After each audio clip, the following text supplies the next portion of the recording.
Hello and welcome to round number 13 of the Apex Online Racing rFactor 2 Formula 1 World Championship. We're here at the Circuit of the Americas for the United States Grand Prix. My name is Zach Jones. Alongside me is Curtis Kenyon. Curtis, we're here at the start of qualifying at a circuit that will really test out the drivers. How do you feel they will be approaching this first qualifying session? The track is longer. You don't have as much time per se to pound out the laps at a place like Silverstone or a Monaco or something like that. So I'm assuming that these drivers will just be attacking the whole time and trying to get as good a position as possible early on. The track really rewards aggressive driving when you're alone. Unfortunately, with the way that these cars are set up aerodynamically, if you start following someone, you're going to lose quite a bit of time. So, and then we mentioned the aerodynamics. Got to get that balance just right, or else you'll basically just be punished throughout the whole first and third sector.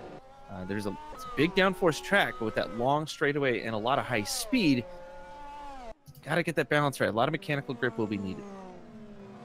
Yeah, there's 20 corners to this circuit. It really does add up over the course of the lap. At 1 minute 31 lap time, we'll be looking at in Q2 when the drivers really start to turn up their engine and really go for it in the dying stages. But Jeff Jacobs is the first driver out on the circuit, driving for the core racing team. He's currently on the back straight, making his way down towards what will be turn number 12. This will be the heaviest braking zone on the entire circuit as well, so it really is a crucial braking zone. Obviously, you've got a lot of runoff there that you can run out wide onto, but I guess if you can try and avoid it and keep on the circuit, you'll be in a lot better stead than if you were to run off it. But there's a driver ahead of them. I believe it's Tino Nalgarainen, potentially? No. There's a driver ahead. I'm not sure who it is, but Noah Chiller's now going through the final corner to start his first lap. We've got the ultra soft tyres on the Vissel Sim Racing car, number 12. The ultras are the softest compound available, ahead of the super softs and the soft compound tyre, the red and the yellow, respectively. But Noah currently making his way through turn 3, in 4 and now into 5. Really demanding ESA section early on in the lap. Really can fry the tyres before you go into some more heavy input corners. Kenyon will be loving these with the amount of input that he'll be putting into the car. And you actually use this input to slow the car down. You don't want to drag the brakes too much, keep the momentum up. They'll be just through now turn number 11, almost like a hairpin in nature, but sort of a different approach that you would take to that corner. Onto the back straight now, activating DRS. Second of 2 DRS zones on this circuit, now into the braking zone, turn number 12. Braking heavily, locks up the inside front left there slightly. Now into turn number 13. Can be very careful not to run over the inside curb there because it can launch your car up into the air. And now you've got to set yourself off and go out wide before hooking it in to turn number 15. Now into 16, 17 and 18. There's a car off there ahead of Noah Chiller. He's smoking the outside front left. And to turn number 19, the penultimate corner. Got to be careful not to run out wide and have your time invalidated. Now to the final corner, misses the apex there, does Noah Chiller, but he's going to run towards the line, and what's it going to be? It's going to be, if we get him towards the line, a 1 minute 33.908. It's the fastest time set so far, but it's immediately eclipsed by Kenyon, who goes 1.2 seconds faster. Nick Brackey puts himself about 4 100ths off Chiller's time and sits in third at the moment. But looking at the other times that are being set so far in this session, we'll have a look as Noah Chiller does have the fastest final sector. The likes of Baxter, who will be out on circuit. Let's see where he is. He's gone purple in the first sector. He's currently going into the heavy braking zone of turn number 12. Now heading down towards turn 13. You really got to be very careful where you position your car through these corners because they sort of link up to each other, and if you muck up one, it'll then sort of have a knock-on effect throughout the rest of the lap. But he's now going into turn 16, 17 and 18, the triple corner within a corner. Down to 19. You have to treat 16, 17, 18 as one big sweeper, basically. Just get your line perfect. You get your line perfect through that, you're going to have a fantastic third sector pretty much all the way through, even if you muck up a couple of other corners. Speaking of fantastic, Craig Baxter goes fastest with 1 minute 32.174, puts himself just over 5/10 ahead of Kenyon White.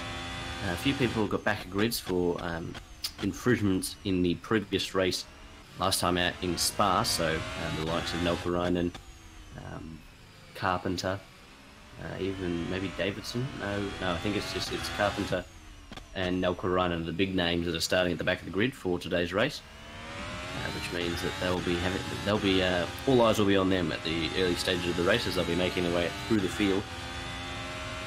We've got 18 drivers here for this race.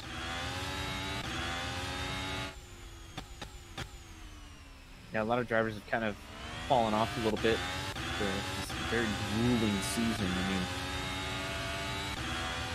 I mean, 16 races in one season is a fairly long season in simulation racing. And racing week in, week out takes quite a bit of time.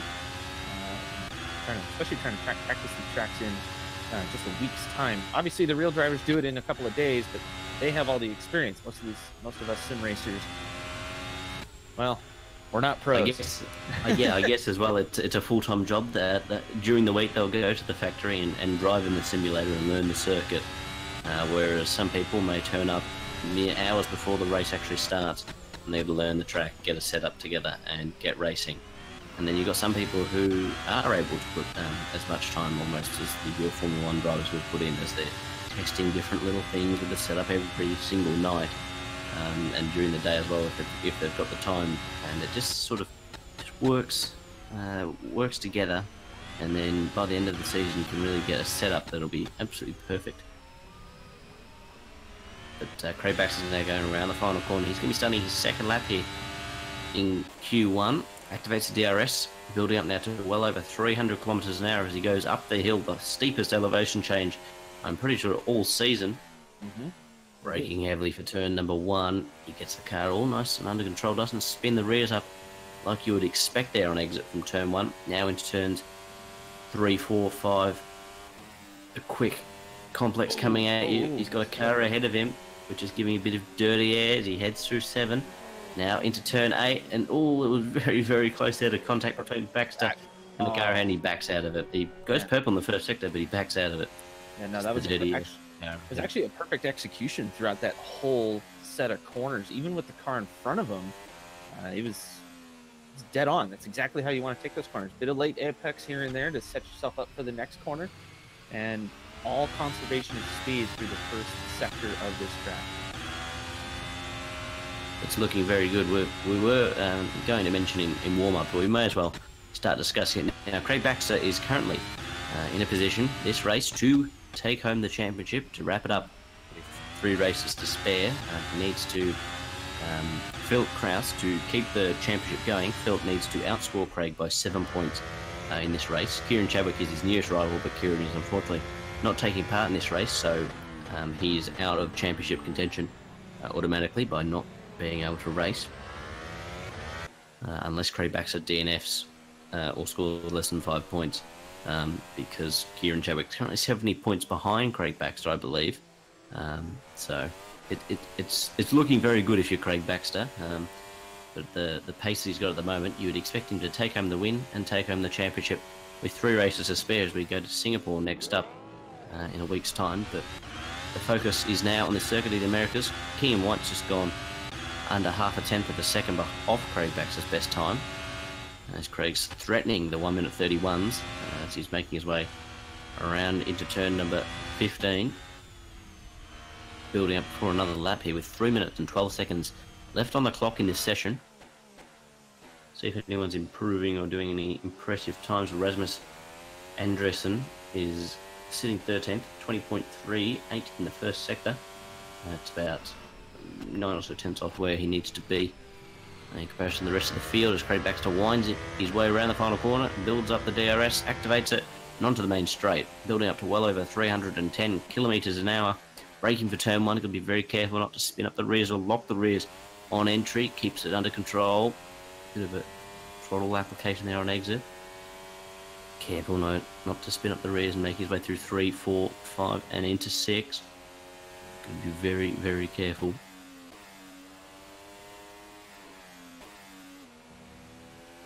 Perfect downshift. We mentioned the conservation of speed, but you also want to just tap the brakes a little bit, depending on your setup.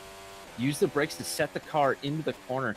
Honestly, this track actually reminds me a little bit of dirt track racing. If you guys have ever seen sprint cars or late model modifieds, same sort of thing. There's a bit of a driving style. It almost feels like this track was designed to be an IndyCar track instead of a Formula One setup, which is very, very much America.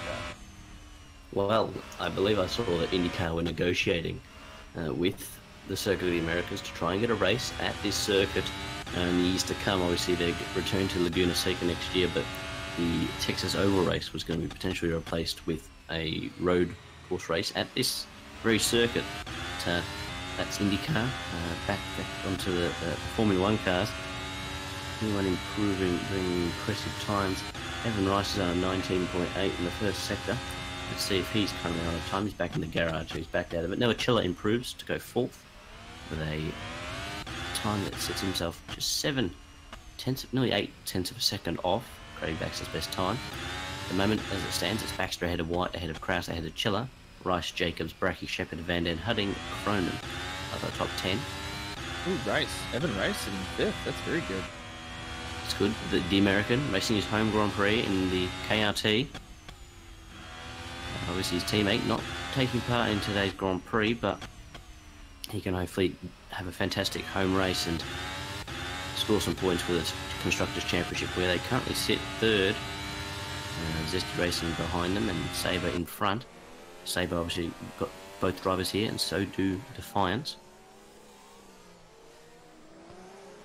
I mean, you're making a championship run for the Constructors. You have to get your drivers out. And we've mentioned a few very fast drivers, very fast manufacturers before. But, you know, the drivers are missing the races, so they're not really in the hunt right now as we go into the last 4 races of this season. Yeah, it's really close to the midfield. Obviously, we see some fantastic results from teams, and they really can shoot themselves up the Constructors' Championship standings. We saw Nel Koronen with his first race for Williams scored 2nd and puts Williams Esports into I think it's 8th place in the Constructors after 1 race. It's fantastic for him to do that just so effortlessly and so quickly. But it does show a bit of a pace difference between the rest of the field and the sort of the front runners. But at the moment, so far this season, Craig Baxter has been in a league of his own. The clock has struck 0. Craig Baxter is currently on his final lap of Q1. He's in a 19.576 in the first sector. Activating DRS now, heading down towards turn number 12.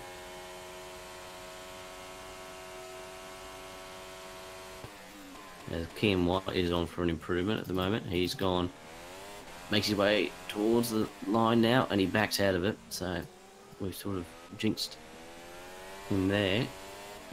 Krause is behind Baxter, so we shall watch what Craig Baxter does. He's gone purple in the middle sector with a 37.8. Bit of a lights up the rears on an exit, makes his way now through the triple apex right-hander, now into the penultimate corner of turn number 19. Got to be careful not to go over the sausage curb and spit yourself out wide.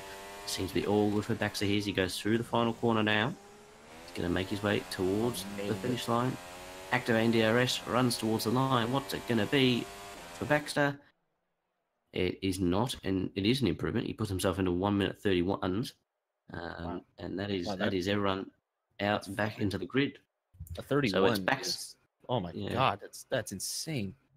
Very, very quick time there from Craig Baxter. But Craig Baxter leads in Q1 here ahead of Kenyon White, Philip Krause, Scott Davidson, Noachilla, Ruben Van Den Hudding, Jeff Jacobs, Evan Rice, Nick Bracky, and Max Shepherd, your top 10. So they will be progressing through to Q2, the 7-minute session will be starting in just a few moments' time. Lalo, Carpenter, and Nel Koronen and the drivers will start at the back of the grid. So they have not, they're not allowed to qualify as they've got a back of the grid for an incident in Spa. I believe it was track extending in qualifying. But we shall see what the 10 drivers that are in Q2 can do in this 7-minute session to see who will start on pole position. Who's your money on, Curtis?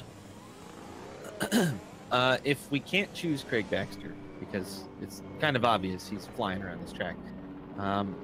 I would have my eye on Kenyon White and Phil Kraus. Both of those guys have shown a lot of speed lately. They have shown mostly just a ton of promise in the way that they've been driving. Kenyon has been improving all season.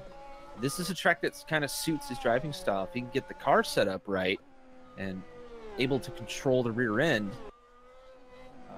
like he's had some problems with before, he should be quite fast here. Of course, that's in qualifying. Racing, it's anybody's game. You know, with a bunch of back runners, who knows what's going to happen in the race. But as far as qualifying goes, it's Kenyon White, Phil Kraus. Those two honestly have my money, at least for challenging Craig Baxter when it comes to the front. Well, we've seen Craig Baxter sort of have pole position snatched away from him in the dying stages of Q2 a couple of times this season, mainly in Spain when he had a screen freeze heading into the braking zone, I believe, of turn number 10. And then that gifted pole position to Sam Carpenter. I believe Kieran Chadwick as well grabbed pole position ahead of Craig in Korea, which we all didn't expect to occur, but it did. So you never know. Obviously, Craig eyes very much focused on winning this championship as quickly as possible, and he can do it today. The question is, will he be able to do it today? And if he can get pole position, it's a good way of starting. But Philip Kraus is going to be the first driver to start his first flying lap of Q2. He's coming through the final corner now, braking heavily for it. He's going to wind his car around the final corner, activates DRS onto the main straight, building up to well over 315 kilometers an hour, depending on the setup, if it can allow for it. It was 313 there. He brakes for turn 1, misses the apex on the left-hand side, but keeps the car all under control now. Heading down through turn 2, now into turn number 3, into the quick, rapid S's section. Got to be very careful not to spit out wide.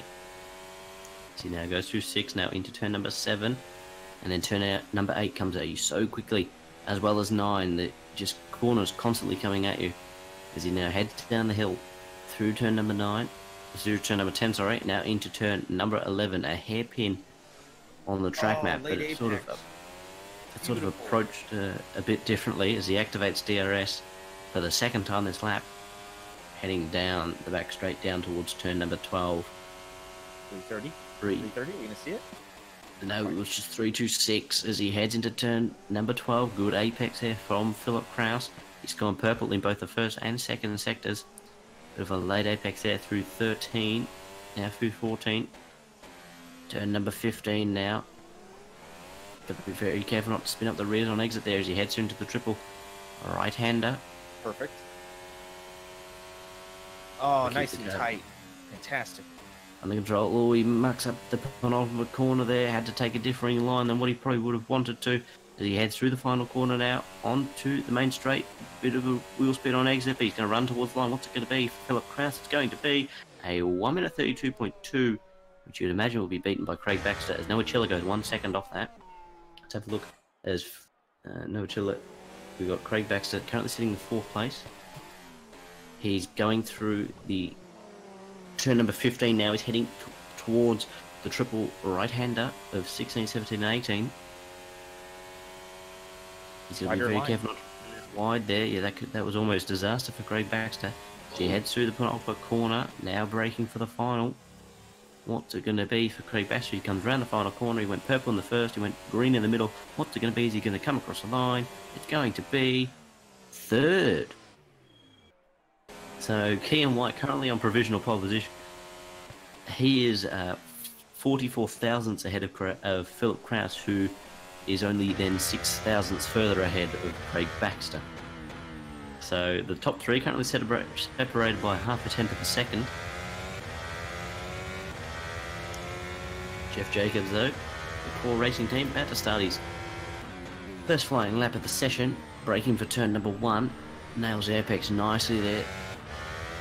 Ooh, a lot of wheel spin there on exit. Oh, very, very lucky not to spin the car around. That will cost him a bit as he heads now into the SS section of the circuit. Be very careful to get the car within track limits, or else you'll be risking a penalty, especially for the next race at Singapore, where it's so difficult to overtake. Very good through turn number 10 now, as he goes down the hill towards turn number 11. hooks the car in. Oh, Very beautiful. nice. He Oh. spins it on exit. And that is unfortunate there for Jeff Jacobs, but Craig Baxter's teammate, Scott Davison, is currently going through the triple apex right-hander. Whoa, that was beautifully stuck. He didn't hit the apex of the triple sweeper, as I like to call it. And that's exactly what you want to do. You want to just kind of stay a little bit towards the center of the track, just to conserve your speed as much as possible. And you want to accelerate through there as well, but he had a and he goes fourth. Yeah, so he's 6/100ths of a second off pole position. The top four separated by only 6/100ths, just over half a tenth of a second. It's incredibly close. We've got 1 minute and 13 seconds left on the clock. We're going to look for a lap. Noah Chiller is on circuit.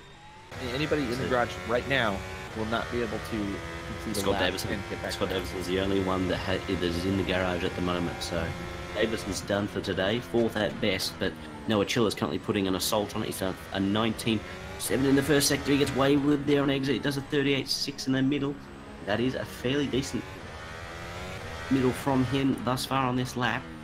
Let's see if he can improve as he makes his way through turn 15, now to 16, 17 and 18. Basically one corner, a lot of input there. He's scrubbing the tyres, they're screaming in agony. Heading towards the penultimate corner, 19, keeps the car within track limits. Perfect from Noah Chiller there. As he comes around the final corner now, he misses the apex, locks up. Perfect. Runs towards the line, activates DRS. What's it going to be for Noah Chiller? It's going to be not an improvement, a 33. It is an improvement, but it's not enough to get him higher up on the grid. Is there anyone? Kenyon White is about to start his final lap of the session. It's Kenyon White now with a couple of seconds left on the clock. Craig Baxter there. Craig Baxter very Baxter there. Got across the line by about a second or so with to spare before the checkered flag fell. So he's very, very lucky here. It's going to be a duel between Kean, Philip, and Craig. Now here's the thing, Kean, when he went into turn 1, actually coming out of turn 1, he spun up the tires and got a little bit sideways, kind of locked up the rears a bit. So Baxter has a chance. He lost 0.4 of a second to Craig Baxter in the first sector alone, did Kean White on this lap. Philip Kraus was just a 10th off and Kean's backed out of it. So now it's between Kraus and Baxter. Kraus will be the first one to complete his lap as he heads through turn number 12 now. He went purple in the middle with a 37.8. It's all going to be down to this final sector for Philip Kraus. Will he be able to grab pole position? The drivers behind have completed their laps, I believe. From Max Shepard and Nick Brackey, they're still out on circuit. But it's going to be all eyes are on Kraus versus Baxter. Will they be able to dethrone Kenyon White in the dying stages of this session? Philip there misses the apex, wiggles his wheel in frustration. He scrubs out wide. He's going to come towards the line. Is he going to be able to improve? That final sector would not suggest so. He does. He improved by 1/10 of a second ahead. Where's Craig Baxter going to be as he comes through the final corner? Will Craig Baxter be able to grab pole position of Philip Kraus? He's going to activate DRS. He's going to run towards the line. Can he improve to get pole? He grabs second place. 3/100ths of a second off Philip Kraus. So it's Philip Kraus on pole position ahead of Craig Baxter. Kenyon White there, not able to improve, sits third. Ahead of Scott Davis and Nick Brackey comes through for 5th place ahead of Noah Chiller, Max Shepard, Ruben Van Den Hudding, Evan Rice, and Jeff Jacobs, who did not set a lap in Q2. The top 6 are within a second of each other. That's close. That's insanely close. And what's that? If you were to throw in the mix of Carpenter and Nelka Reinen in there as well, that could have been an incredible conclusion. Yeah, top 8, possible top 10 within a second of each other. But this track, it rewards the aggressive driving, and we don't get the chance to get on some tracks that do that as we move into the warm-up session. Most of these guys usually have to be quite conservative in their setups. This track rewards a very aggressive setup that allows the rear end to sort of step out a bit, and you have to drive it. Pick a car, any car. You can be in a TCR car, you can be in a GT car, of a P2. F2, it doesn't matter. Whatever you're driving, you have to be comfortable with that back end starting to rotate around, as opposed to most places you don't want that. You want the car to just stick. This track requires the car to sort of float a little bit, and when you go through that first sector, if you time your corners right and you have the correct setup, the car basically rails around the corners. But because you're off throttle, it's all in mechanical setup. It's all in the way you set your roll bars, your third spring comes into play here so aggressively compared to other tracks. A lot of drivers usually aren't very used to that. It takes a lot of practice to just have faith in how your car is set up and that it will stick. Yeah, it really is a mystery, I guess, and a game that you got to play to try and get that ideal setup that'll give you good tire life and good speed at the same time, because they're sort of pillars of this car, especially to do really well. But we're in warm up at the moment. We'll have a look at the Drivers' Championship standings heading into round 13 of the season. See if we can get the graphic up. While we're waiting for the graphic to come up, we have to thank the team here at AOR for putting together a very nice graphics package throughout the season, constantly improved it. And obviously, we do take suggestions. Jump in the Discord, and if you have any suggestions that we may or may not be able to implement, of course, we do take those. Our graphics team doing a fantastic job of creating some of the best graphics in racing and simulation racing that I've seen in quite a long time. And of course, that beautiful tower to the side of the screen, that was all user created. That's all created by AOR users. So shout out to everybody here at AOR for creating a beautiful experience as we take a look at the championship standings.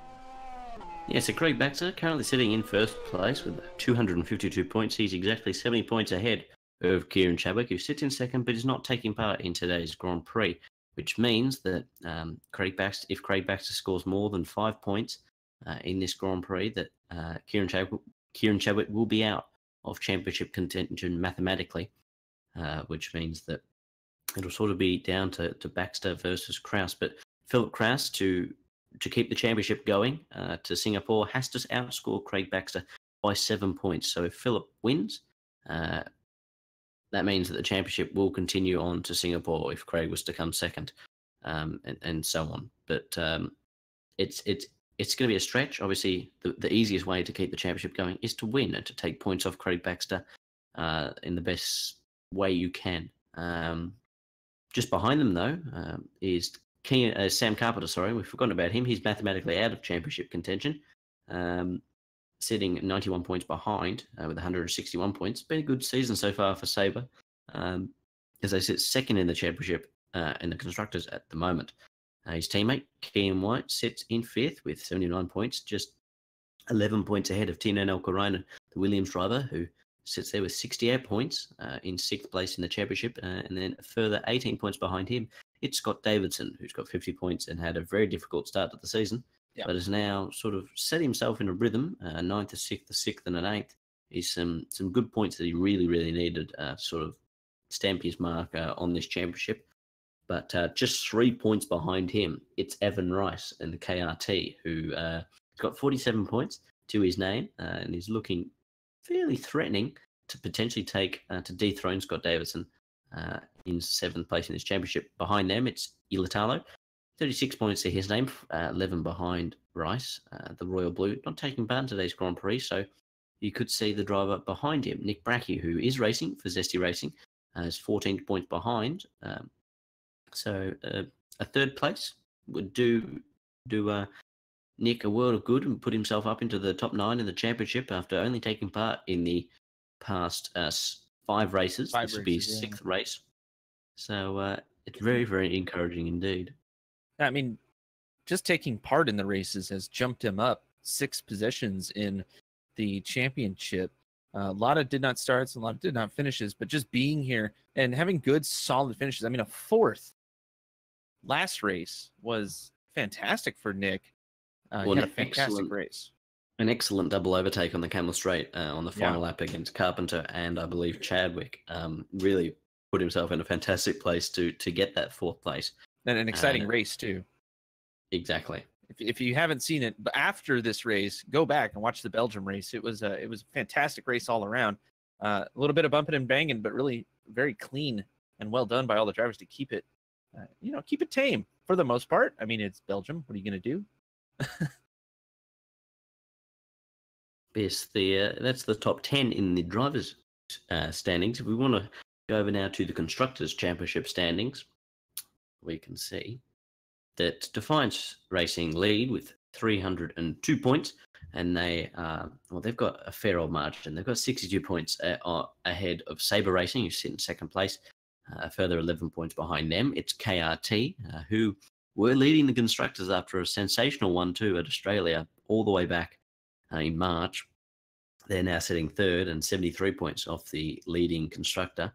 38 points behind them, it's Zesty Racing, who up until 5 races ago only had one driver scoring the points, with Philip Kraus scoring all the points up until Nick Brackey joined the team. So we shall see what Brackey can do if he can assist Kraus in gaining some more points on KRT. Obviously, 2 drivers for racing for Zesty today, whereas only 1 for KRT. So a good opportunity to score some fantastic points and potentially put an assault on third place in this championship. Especially with Nick showing some really intense speed. He'll be looking for a top 10 for sure, but I have a feeling Nick Brackey will come in a little bit later and maybe possibly score a top 5. I don't want to cast or curse him or anything, but he's been looking pretty solid all the way through. We'll have to see how he does. I mean, he's got a lot of people behind him too, so starting 5th, can't really beat it. Hey, see how Zach Speed's sitting 5th place with 64 points. They're actually no longer in the championship after Ross Woodford, one of their main drivers, had to leave due to personal reasons, and Tina Nelkarainen left to go to Williams Esports, leaving them with no drivers. So they unfortunately had to pull out of the league. So they're just sitting pretty at the moment in 5th place, waiting for other people behind them to catch up. And speaking of catching up, Royal Blue sit in 6th place, 9 points behind them with 5 points. They haven't got either car here today, which means that then the car behind them, Stupid Motorsports, who are 34 points behind, also don't have any cars here. So the next team that actually have a driver racing is Williams Esports, 8th place at the moment, Nelkarainen, starting from the back of the grid. So we shall see what will happen with Nelkarainen and Carpenter making their way through the field. Yeah. In the early stages of this race. The nice part is with this track, there are a few passing zones that can be utilized. And with the speed that both of those guys and really everybody starting at the back of the grid today, it's going to be a challenge. It's not going to be the easiest race in the world for anybody starting at the back that happens to be, a top 5 contender. But it will be exciting, and we're going to be keeping an eye on those guys, of course, as we always do. We try to keep an eye on the whole field here at AOR, especially when there's a good race brewing in the mid pack. That's so important. These points are starting to get very, very important for everybody. That said, I have a feeling, there's a lot of pressure on Craig Baxter, but he likes the pressure. But I mean, one little mess up can shake up the whole top 3, top 4, if you will. And it'll take both Sam Carpenter and Kean White,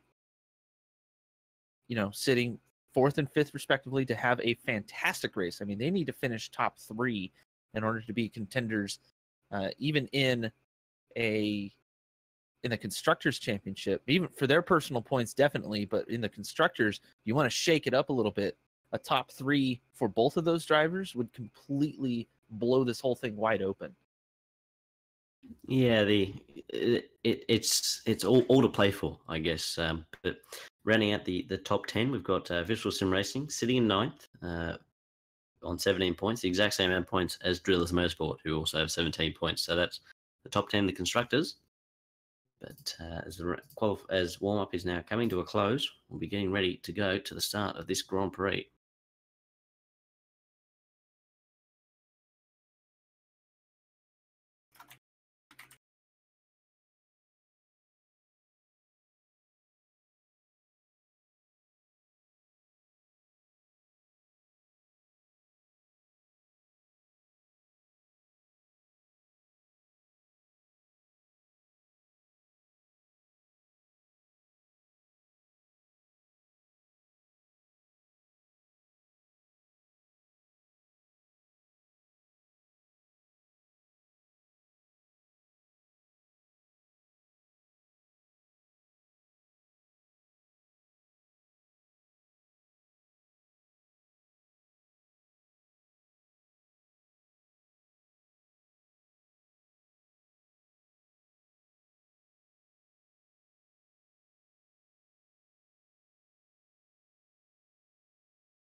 Well, here we are, round number 13 of the season, the United States Grand Prix at this Circuit of the Americas, and it's going to be Philip Kraus leading the way. One of his first pole positions of the season, and he sits ahead of Craig Baxter, the championship contender, who can take the title today. And he's just got to make sure that he doesn't get outscored by Philip Kraus by 7 points, and he scores at least 5 points. Kenyon White lines up in third place for Sabre Racing, just behind Craig Baxter. Obviously, they collided at Korea. Wouldn't be surprised if we see something like that again today. Scott Davison, Craig's teammate, lines up in fourth, and behind him, it's Nick Bracke for Zesty Racing, sitting in fifth. Noah Chilla starting sixth, a fantastic qualifying result for him, and showing a lot of speed here in Texas. Is Mac Shepard starting seventh, also showing quite a bit of speed as well, but lots of back runners could potentially mix things up. Ruben van den Hudding starting eighth. Haven't really said his name too much this season. He's been a little bit quiet, but he has a chance here to get a top 10 and some valuable points. Evan Rice starting ninth. His home race here at COTA, we expect him to possibly jump up the order a little bit and potentially score some very valuable points there for Evan, who is sitting eighth in the championship. He's had a lot of solid finishes. It's his time to shine today. Jeff Jacobs starting 10th. Again, another name we haven't seen too much of. But still, this is the time to make your mark here at AOR. 11th place is Dominic Lambrix for S2 Racing. He's ahead of Adam Krohn for Drillers Motorsport. Daniel Sontag for Royal Blue, so there is a Royal Blue on the grid. He lines up in 13th position, ahead of Rasmus Andreasen for the default car, running as a reserve. And in 15th place, it's Ashley Russell, also running under a default car. That's right, 16th, 17th, and 18th. This is where things get interesting. Jukka-Pekka Laulu, who's shown a ton of speed as of late. A lot of consistency. Unfortunately, he has a penalty to serve, so a back of grid for him. They'll be looking to move up quickly. Same with Sam Carpenter, the Sabre Racing vehicle, starting 17th on the grid, looking to move up very quickly. He's running the soft tires, though, so he'll be looking for a long run here in the beginning of this, well, just a bit of a race, I should say. But Tino Nakarainen starting back of grid, also serving a penalty there, driving for Williams Esports, making his mark very early on in his Williams career. Yes, that is the Williams Racing. He got picked up by the F1 Esports team of Williams, so showing a lot of promise, and hopefully the support he's received from Williams will come in handy here as we get underway. We now build towards the 5 red lights. Lights out, away we go, and it's a fairly decent start there by Craig Baxter, who's going to be alongside Philip Kraus as they do the long run up towards turn 1. Craig Baxter's going to be on the inside of Philip Kraus. Philip Kraus is trying to go around the outside, but no, Baxter's going to take the lead here at the United States, ahead of Philip Kraus. Kenyon White holds on to third. Max Shepard's made his way up to 4th place, but he's going to go side by side now with Noah Chilla as they head into the S's section for the first time. It's Baxter ahead of Kraus, ahead of White, ahead of Shepard, Chilla, Bracke, Davison, Van Den Hudding, Rice, and Nelka Reinen up from 18th to 10th already. Tino got a fantastic start. I mean, he launched himself out of the corner. He's changed up the way he drives this car at the start of the race, starting to use the clutch now. So obviously this support from Williams, he's learning a whole ton very, very quickly, and being able to jump 8 places right off the start line is fantastic for him. He's already in the points. Here comes Max Shepard. He's all over the back of Kenyon White there. The battle for what is the podium place. They're going to go side by side now down towards turn number 12. Shepard's going to have to try and go around the outside, but Kenyon holds the inside line and there's no chance of a move. But here comes Shepard. Could he go up on the inside into 13? No, he thinks better of it. There's a bit of contact there in the background with Davidson and Bracke. It looks like it's Baxter ahead of Kraus, ahead of White, Shepard, Chilla, Davison, Bracke, Nelka Reinen up to 8th already. Sam down to, he's up to 10th now. So fantastic stuff there by Sam. Sam's going to go side by side with Van Den Hudding. There's very, very close there. Evan Rice is also going to get a bit involved here for what is the battle for the points, the tail end of the points, but the points nonetheless as they come across the line. Craig Baxter leads ahead of Philip Kraus, Kenyon White, Max Shepard, Noah Chilla, Scott Davidson, Nick Bracke, Tino Nakarainen, Evan Rice, and Sam Carpenter completing the top 10 on this opening lap of this United States Grand Prix. And already over 2 seconds separating the top 5. Kraus and Baxter just completely left the field behind with a 2.5 second gap over Kenyon. My goodness, man, when you are fast at this track, you are so dang fast compared to the rest of the field. If you have that setup nailed, you will be at the front. And that's something that Tino is doing already. Tino Nakarainen, 8th place, already made up 10 positions in 1 lap. Sensational. Williams' power, and he's made his way up 10 places on the opening lap. He'll be battling for the lead in a couple of laps' time, won't he? You take that Honda engine out of the F1 car, and suddenly you do fantastic. Oh my God. Sensational. But Philip Kraus currently, I believe, in the slipstream of Craig Baxter. Yes, could he be shaping up a move into turn number 12? No, he thinks better of it. We're on board now with the American driver who started on pole. Unfortunately has lost, been relegated down to second, but he's on the tail of the championship leader, who is currently in championship position, we may mention. Right, Baxter needs to finish the highest that he can. Honestly, a win will give him the whole championship and solidify this as we go into the last 3 races. But honestly, this is a long race. You know, 39 laps around this track is a long time, and 20 corners per lap can mean any mistake could spell disaster for anybody's race at this point. Craig Baxter has the most to lose, but the title to win. I think he'll be just starting to settle down and get into a rhythm, that will probably win him this race. Max Shepard goes perfect with the fastest lap of the race so far. Jeff Jacobs currently in a bit of a battle. We can see cars ahead there. Jeff Cronin and Van den Hunting. We can see Jeff Jacobs got a fantastic run there on Cronin, but Lalu behind is also starting to threaten the cars ahead as they all settle down through the SS section. Cronin seems to be struggling, going wide there through what is turn number 6.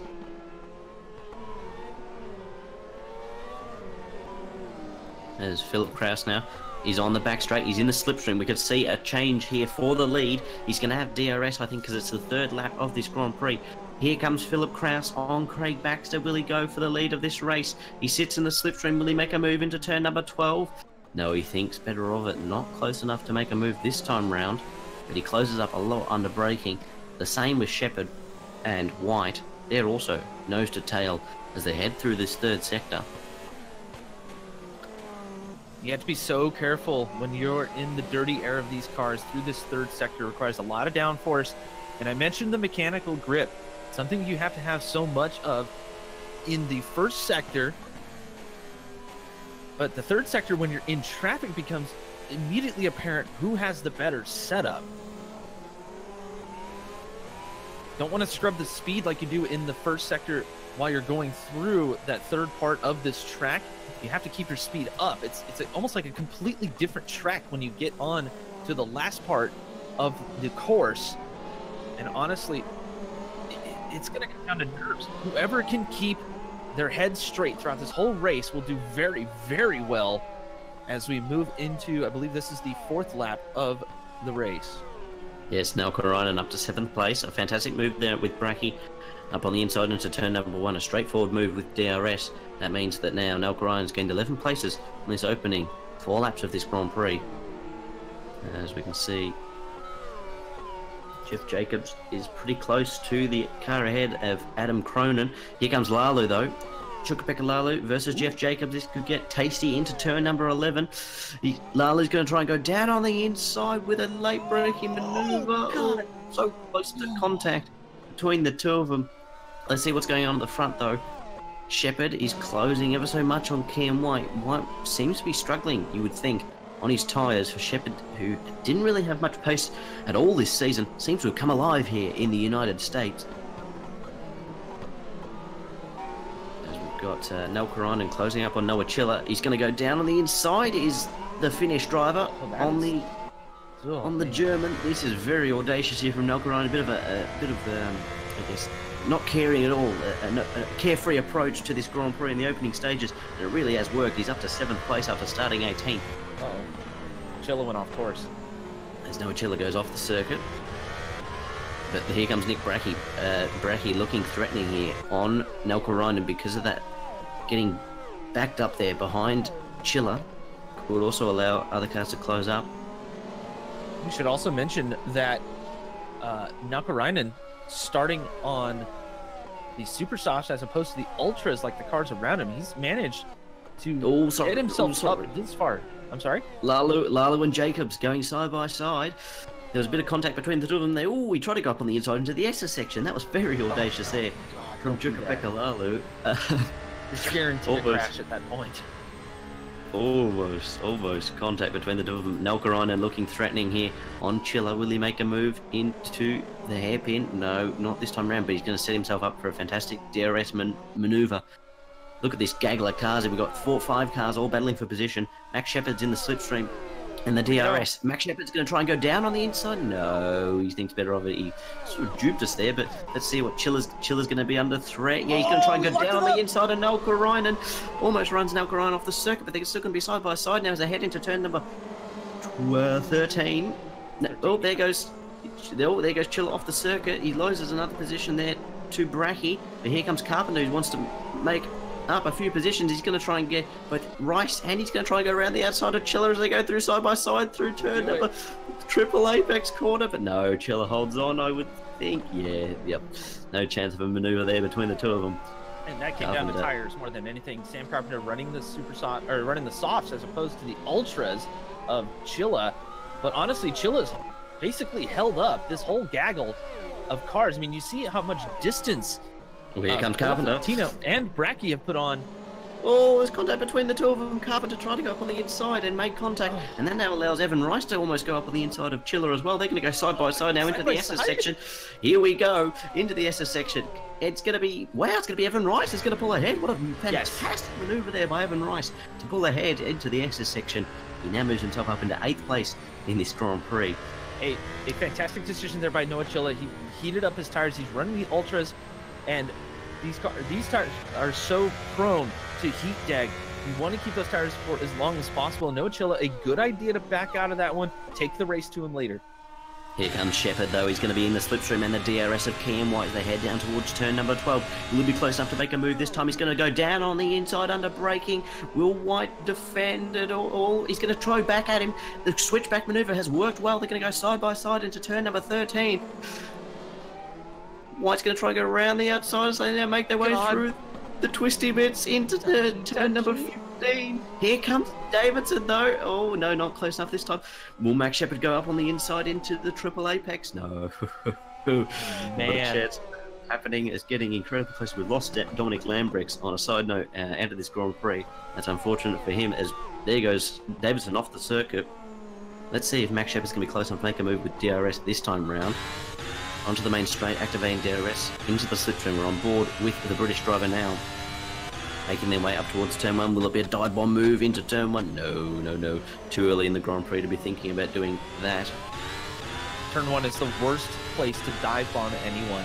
The way that the hill kind of crests up and over turn 1, you have to get that line dead on. It's really not a great passing zone unless you're already next to someone and you're able to force them out wide. But you know, we've seen these guys do some pretty incredible things.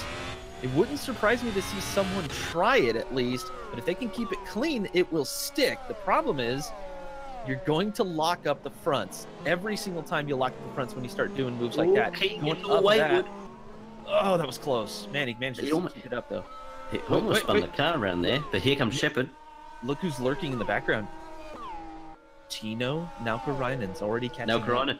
Well, here comes Shepard, though. Shepard on White. Second time. Down on the inside goes Shepard. Will Kenyon White do the exact same maneuver as the previous lap? Yes, they are. They're going to be side by side as they head towards turn number 13. White's going to try and hold around the outside, but not this time around. Shepard makes the move stick, and he's up into the podium here of this United States Grand Prix. Max Shepard showing a ton of speed here. This is fantastic racing all around for 3rd place. And what I like, though, Scott Davison is just hanging back, letting them race, letting them heat up their tires and wear them out. Scott is just hanging back, and you know what? Go for it. As Kenyon White goes off course. Kenyon White off the circuit there, almost didn't lose place, but Scott also went off the circuit as well, as we can see. I believe Nick Bracky is into the pit lane. Yep, Nick Bracky into the pit lane. There's Noah Chiller and Ashley Russell going to go side by side into turn 18. No, that's Chiller now up into 15th. Davidson's very close to White as they head down towards the S's. I don't think Davidson will be stupid enough to make a move down this part of the circuit. But who knows? Yeah, right. That's what I was about to say. Oh man, you got to be careful though with through these S's. We saw Scott right there cut the corner a little bit. That will mix up a couple of things throughout the next set of corners as we have a big spin. Max Shepard, Craig Baxter is down to 5th place in this Grand Prix. Something has happened to Craig Baxter. He's lost time. He's been involved in an incident. Baxter is down to 5th. Nelka Ryan's up to 4th. Philip Kraus leads this Grand Prix ahead of Kenyon White, Scott Davidson.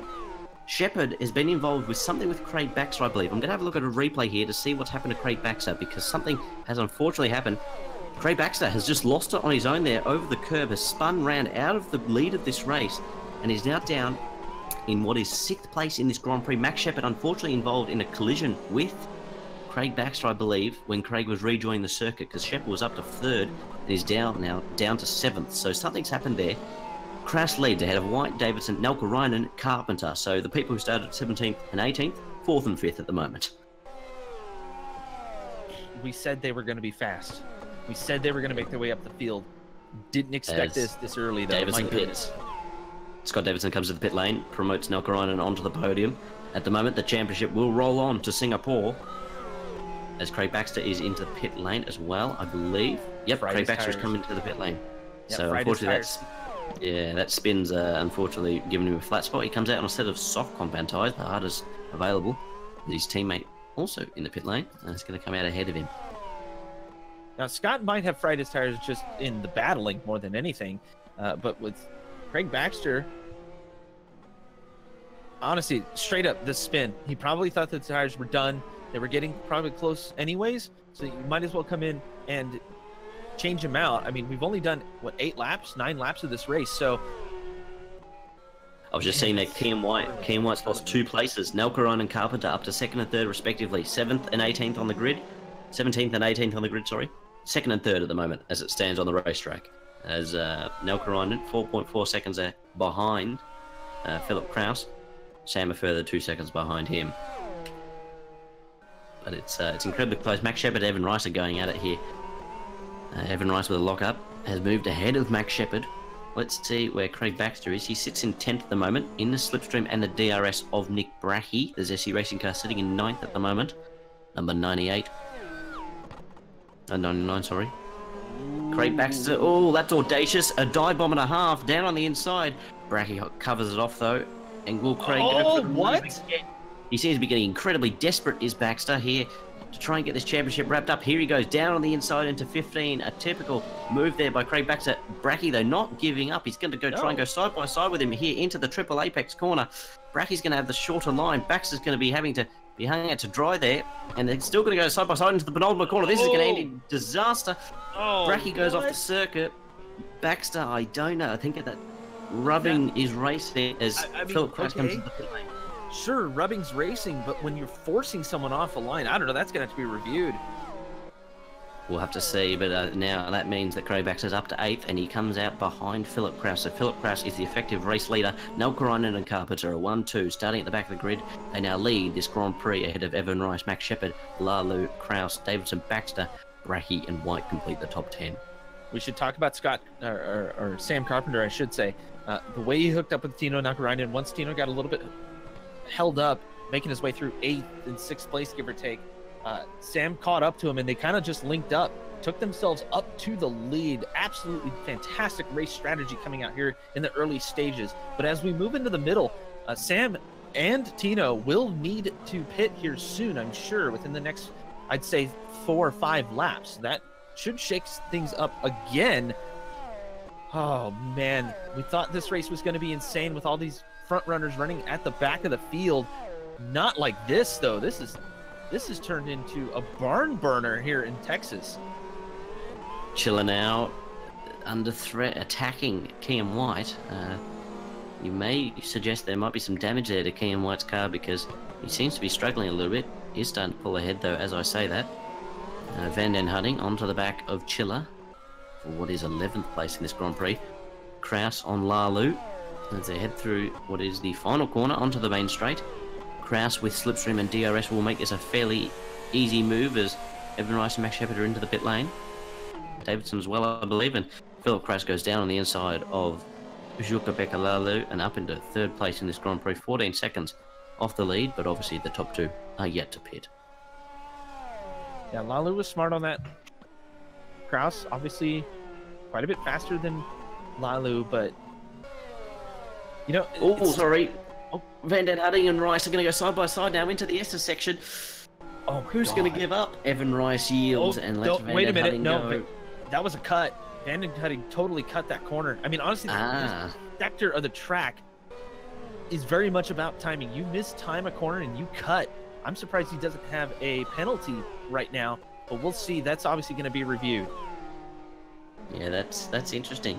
We shall see what the outcome of that is, but Evan Rice may make this move fairly easy onto the back straight with DRS, you'd imagine.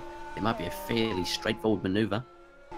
Carpenter closing up slightly on Elkarainen, but Evan Rice in the slipstream. He's got DRS now on Van den Hutting. He's going to go to the inside, down on the inside into turn number 12. He's going to almost force Van den Hutting off the circuit. Van den Hutting's going to hold his own. He's going to come back down on the inside into turn number 13. A bit more of a touching there as they head through 14. Now into turn number 15. Rice is going to have the inside. You'd imagine this will be move over. And it is, because he blocks off the threat of Van den Hutting there as they head through the triple apex. You'd imagine that it'll be move over, and that is Rice up into 10th place in this Grand Prix as Elkarainen is now in the pit lane. And is he going to come out ahead of Craig Baxter? Elkarainen versus Baxter. This can be very close now on the inside into turn number 1. I think there's contact between the two of them. There's still side by side now as they head down towards the Estes section. Who's going to be pulling ahead? It looks like it's going to be Baxter's going to pull ahead. Elkarainen, will he yield? No, they're still going to go side by side now as they head through the Estes section. Baxter pulls ahead of Elkarainen and Baxter up to third. That was incredibly close between the two of them. Rivals on circuit, and that was just proving just how intense that battle is between the two of them. Sontag versus Lalu as they head towards the Estes section. Not a move on this time. We should talk Carpenter about versus Bracky. Oh, wait a minute. Yeah, Carpenter, that's brewing nicely. Into turn number 11. Will Carpenter, though, being clever, he knows he's going to have DRS on this back straight, and he can make this move fairly straightforward. But the interesting thing will be if Elkarainen can do the same. He's a little bit further ahead on the circuit. Baxter's trying to break the slipstream as they head towards turn number 12. Not this time round for Elkarainen. Bit of an update. Pulls ahead. Yeah, I was just about to say that. Carpenter just pulled ahead of Bracky. Bracky didn't let off, but Carpenter had a ton of speed going into this final sector. So, you know, Bracky, smart move by him. He's in 6th place. Having a fantastic showing. There's no need to push too hard, at least for him. Yet. And it's a 4.6 second gap to the leader to second place. Philip Crass leads Scott Davidson, who's in second place in this Grand Prix, ahead of Craig Baxter. Obviously, Craig may enforce Scott to move over for the sake of the championship, because at the moment it's incredibly close. Elkarainen's fairly close to Baxter as well as they head it through turn 1. Obviously, the DRS assisted him in getting a lot closer this time round as Sontag comes into the pit lane. Tino would be smart here to just kind of hang back on Craig. They're catching the two leaders a little bit, but Tino should use that slipstream to his advantage, save a little bit of fuel for the end of the race, as Baxter is still on the recovery drive due to that spin earlier. Not moving up the field like I think he feels he should be, though, as it looks like, yeah, Baxter has actually caught Scott Davison. That could shake things up a bit here for Elkarainen. Obviously, Baxter's going to have DRS on Davidson, so that's going to help him pull ahead of Elkarainen. It's going to negate the effect that the Finn may have with DRS. I don't think Scott will put up too much of a fight here, and there he goes. So Craig Baxter moves now up into second place in this Grand Prix, and Davidson's going to act as a human wall, a vehicular wall, but no, Elkarainen's going to smash the wall down. As they head now into the triple apex, Elkarainen pulls ahead, so Davidson's defense is short-lived, and Elkarainen's going to be straight through, and he's going to be hunting Craig Baxter. I like the move by Elkarainen. Elkarainen stuck to his line. He made sure that he knew, or that Davison knew that he was there. It was a fantastic move, very straightforward. There may have been a bit of a touch, but we didn't see that at all. Man, Davidson made him sweat. Honestly, that was brilliant by NinjaRider. It took some guts to make that move happen, but he made it work, and he's going to stick to Craig Baxter as we move through the first sector. It's incredibly close, and it's going to be the same. He's got to hope that NinjaRider can either close or keep the same gap as they head through the SS section before they get to the long back straight, where he can use DRS to potentially close up on Craig Baxter over the course of the next couple of laps. No real close battles at the moment, as we're sort of settling into the middle phase of this Grand Prix, where people are just recovering from the early stages of this Grand Prix. Evan Rice is fairly close to Noah Chiller, so let's see if Rice might be able to make a move on the German. He's actually very... He's going to have DRS, and he's going to be in the slipstream. What is Chiller doing? He's trying to break the slipstream there in a very unconventional manner. Rice is going to be very careful here, overtaking Chiller. He's going to try and go around the outside into turn number 12. Chiller's going to almost not make the corner, and it's going to be very, very close here. Will Rice dive it up on the inside? He's going to have a go, and they're going to be very, very close as they head towards turn number 15. Will Rice go up on the inside? No, Chiller defends to the inside, and that is no move for Evan Rice.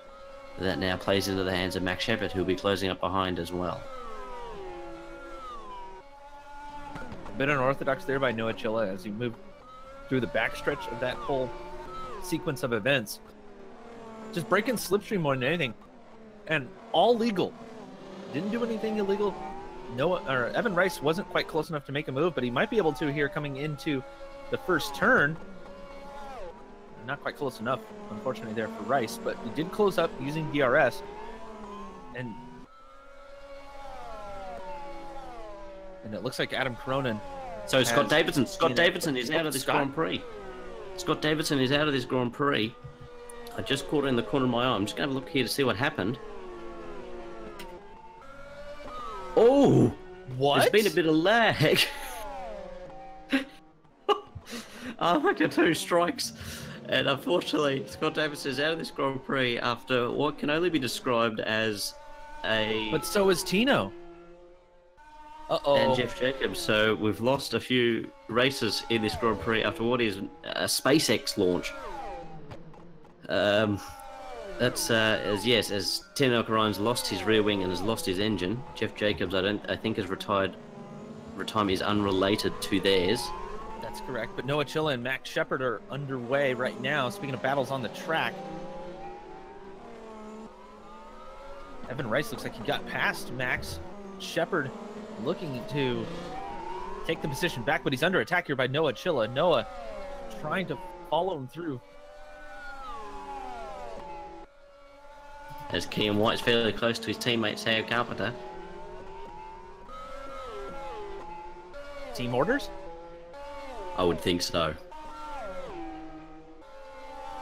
This is actually really smart of both of them. Use the draft, try to save as much fuel as possible. Maybe Kenyon would be able to push Carpenter a little bit, maybe drag him along. They could just swap positions pretty much all the way through until they catch Craig. Of course, catching Mr. Baxter is quite a large ask, if you will, as he's starting to gain time on Phil Krause. The gap sits at 5.9 seconds at the moment. It's gaining about a tenth or so every sector, so eventually Baxter will catch, but we shall see. Max Shepard fairly close to Evan Rice, and Kenyon White's also fairly close to his teammate. Actually, Kenyon has got DRS and slipstream on Sam Carpenter. Let's see if Kenyon will make a move down the inside. Here he goes, down the inside into turn number 12. Will he give his teammate the room to race? He is. And they're going to be very close. Will Carpenter get the exit that's going to allow him to attack? No, it looks like it's move over and move complete. That's Kenyon White up into 3rd place in this Grand Prix. Max Shepard and Evan Rice are going at it. They're battling for what is 5th place in this race. Van den Hutting versus Sontag for the final point. Heading down the hill towards the back straight. Russell versus Andresen as well. Here we go, Van den Hutting. Let's go on board with the Dutch driver now. He's going to be in the slipstream of Sontag. He's going to have the DRS on Sontag as well as they head down towards turn number 12. That's a move fairly straightforward there, as Kenyon White now moves ahead of Sam Carpenter as well. We missed that as we saw the move happening in front of us as well. We kind of expected that from Kenyon and Sam, though. They were probably going to be trading positions just to save fuel and get the march on to Craig and Phil. But I did actually hear from Tino. Mr. Nakarainen had a screen freeze. That is probably the most deadly screen freeze I think I've ever seen in rFactor. The World Wide Web strikes. I mean, SpaceX would have been proud of that launch. Let's face it. Elon, that's brutal. With that law. Oh, man. Somebody call Vandenberg Air Force Base. They want the secrets. Well, actually, it wouldn't be the World Wide Web, would it? It'd be Microsoft. So Bill Gates' fault for that. Dang it, Bill. Bill. Freeze. God damn it, Bill. That's exactly what Scott Davidson will be saying right now, amongst other things. Amongst other things, yeah. Was not at fault in the slightest for that retirement. Would you say that there would be some colorful language happening right now? Incredibly colorful. Every color of the rainbow. But yes, unfortunately, normally racing drivers say, "Oh, that's racing." No, I don't think that was racing. That was sim racing. This is sim racing. Unfortunately, it does happen from time to time. It's very unfortunate. We're making light of it, obviously, but Tino just messaged me here a couple of seconds ago saying that he's very, very frustrated. There's nothing really you can do. I mean, you realize your car's damaged. You got to get out of the race. You don't want to, jeopardize everybody else's race. And at some point, the car becomes unfixable anyways. And if you're not going to finish in the points, especially for someone like Tino, you have to kind of back out of the race. It does suck, honestly. It's bad. It's something that the rFactor 2 studios are working on. He lost his rear wing and the engine itself, so the engine was switched off. Oh, the engine didn't blow. Oh, okay. Yeah, the engine blew. There was a lot of smoke coming out of the back of the car, but unlike Lewis Hamilton, he's not able to push the car back to the garage, which means that he's out of this United States Grand Prix. Alongside Scott Davidson, who I think we're just hearing is currently orbiting Mars. Bet you it's a beautiful view up there. Yeah, he's joining the Curiosity space rover. Jeff Jacobs sits in 16th at the moment. He's out of the race as well. We don't know what happened to him. We believe it was unrelated. Maybe it was when Scott Davidson re-entered Earth's atmosphere that he may have hit Jeff Jacobs on the way down. We will never know. The shockwave from the broadcaster. Oh man. Ashley Russell is round. And that's a lack of front wing there for Ashley Russell, who's attempting to get back onto the circuit. Keyword is attempting, because sitting here for quite some time, you've got to be careful not to the engine doesn't go. And it doesn't have a front wing either. Makes their way back onto the circuit and is without front. Oh, this could get dangerous. You need to be very careful here, Ashley. There's cars coming by. No, hang on. This is a fantastic time for Ashley Russell to prove that. Oh, unfortunately. Really, oh my God. Unfortunately, this is turn 3, so they've got to do the entire lap without a front wing. Well, yeah, but this is the time to prove yourself as a fantastic driver, a safe driver, and able to get back on the circuit and finish the race. Well, points are up for offer, as we've seen. We didn't expect Nakarainen, Davidson, and Jacobs to all retire within about 5 seconds of each other. So who knows? It may happen again. Heck, they weren't expecting it. I'd love to see Scott Davidson's point of view as he just suddenly. Well, I mean, the point of view is a bunch of asteroids, because he's in the asteroid belt at this point. Oh, Van den Hutting versus Sontag for the battle for the final point is getting very, very close indeed. They're going at it here. Van den Hutting's going to try and get past the Royal Blue. VD looking for their first points of the season.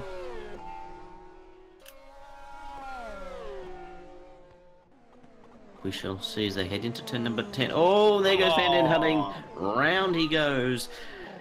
I think that was a recipe for disaster. You always knew that he was getting a bit flamboyant with the inputs. Beautiful car, by the way. Yes. There's Lalu. Bracky. Yeah, I was just about to say that. Lalu. Lalu and Bracky in the pit lane. Bracky, yep. I think Bracky has already made a stop. No. Oh, this is going to be very close. Oh, wow. Perfectly executed. Who's going to win the battle of the pit stops? It looks like it's going to be Chilla. Noah Chilla comes out ahead of Nick Bracky. So the battle shall rage on between the two of them. Who can get their tyres warmed up the fastest? And I believe that was Bracky there on a... Nope, they're both on soft. My apologies. They're both on soft, so they'll be on an even compound as Carpenter versus White looks to be getting fairly spicy as they head down towards turn number 12. Carpenter with the DRS and the slipstream. Not close enough this time round to make the move. Bit of a checkup on the leaders here. Craig Baxter is still right about 3 seconds behind Phil Kraus. Obviously, as they move around the circuit, it's going to change a little bit, but there is Rasmus Andreasen has gone a lap down now, so he's between Kraus and Baxter. Actually, Russell's out this Grand Prix as well. We've got 12 runners left in the Grand Prix. Obviously, we've had fairly chaotic as Kenyon White goes off the circuit there after the penultimate corner. Allowing potentially his teammate to close up slightly. DRS activated for Carpenter on White. Making their way up the hill towards turn number 1.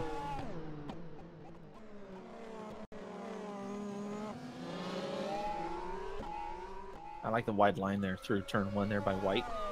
It allowed him to brake a little bit later, go a little bit easier on the brakes, try to save the tires as much as possible too. He didn't have the crazy direction change that turn 1 requires, like Sam Carpenter did, so the tires will be a touch cooler. He'll be able to make his way through the famous Texas S's just a touch faster. Are they actually called the Texas S's? No, they're not. I'm making things up as I go. Look, I'm a shoutcaster. This is what I do. Oh, righto. I mean, come on, you understand. Oh, relatively. I actually thought that they were. I thought that you knew that they were actually called that. Oh, there you go. But okay, we'll go with it. The Texas S's. Carpenter though, he's going to try and go down the inside into turn number 12. No, this time round. Did we just have a caster fight? Maybe. It's 10 to 5 in the morning on a Sunday. I have no idea. You have no idea. Sam Carpenter, though, is just keeping pace here with Kean at this point, doing what he's got to do. They're 8 seconds off of Craig Baxter. There is time to make up that. Van den Hutting's in the wall. Uh-oh. Engine off for Van den Hutting. He's out of this United States Grand Prix. We'll be down to 10 runners. Unless he can get the engine restarted, but I can see that rear wing is sitting off the car. So that looks like that's him out of this Grand Prix. He needs to go back to the box. And he does. He's out of this Grand Prix. Evan Rice is closed up on Max Shepard, though. As well, yes. Carpenter and White, though, are the closest drivers on circuit at the moment. So let's just see just how close Carpenter can get, and if he could potentially make a move in this race and get himself back up onto the podium after starting 17th in this race.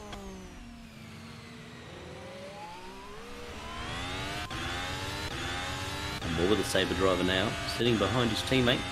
DRS activated there as he passes the DRS detection point. Making his way down towards turn number 12. Heaviest braking zone on the entire circuit. Got to be careful not to lock up the front tyres or even the rears to spin yourself around. That would be dire. Let's have a look. Evan Rice, though, is very, very close to Max Shepard, and he moves himself up ahead of the British driver into turn number 12. That's Evan Rice up into 5th place in this Grand Prix. Sam Carpenter is very close to Keen White as Craig Baxter's in the pit lane, I believe. Oh. All right, both Kean and Sam need to link up now. Now's the time to make up the time on Craig Baxter. I don't know if they're close enough to make the pass. And Baxter's already out of the pits, yeah. They've closed up, but I think, if I'm not mistaken, both Kean and Sam need to come into the pits again because they got those tires early. Yeah, they didn't actually pit. It was just a graphical glitch with what was coming up on the timing. Because it's saying they've been in the pit lane now for well over 10 minutes, which is not the case. They're currently out on circuit fighting for position, fighting for the lead and for the final podium place. Carpenter behind his teammate. Master versus the apprentice. We've got 10 runners left in this Grand Prix. I believe Rasmus is still in this race, so there's 11 runners left. Max Shepard, barely close to Evan Rice. As they head down the hill towards turn number 11. Mac has been kind of threatening Evan since the pass, but Rice honestly has shown a lot of speed here as the race starts to wear on. I think he's going to be looking to catch both Sam and Kenyon, the two Sabre cars running third and fourth at this point. Valuable Constructors' Championship points to be made here for Sabre, as Defiance only has the one car going. Granted, it's in the lead, or in second place, actually. So, double the points there. Honestly, Yeah. it's more about the personal championships, I think. With Chadwick not racing this one, I mean, Chadwick could drop 3 positions here. It's a possibility. He could drop 2. Sorry, I'm looking at this. It's a faint possibility, but it's a possibility nonetheless. At the moment, the championship will go on to Singapore. As it stands at the moment, with Kraus leading Baxter, doing all he can to keep this championship alive. But unfortunately, with the current position that Baxter's in, Chadwick will be ruled out mathematically out of this championship. And these guys are really getting close on some of these S's. We saw another cut there by, I believe that was Sam Carpenter, going a little bit too close to the inside of a couple of those S turns. I'm surprised the in-game, cut detection hasn't caught that. I didn't see a special announcement by the race directors to allow for that, as Sam looking at the inside of Kenyon now. Shaping up for a potential maneuver. Now, if there were team orders in check here, I think at this point now, Sam needs to launch himself from Kenyon.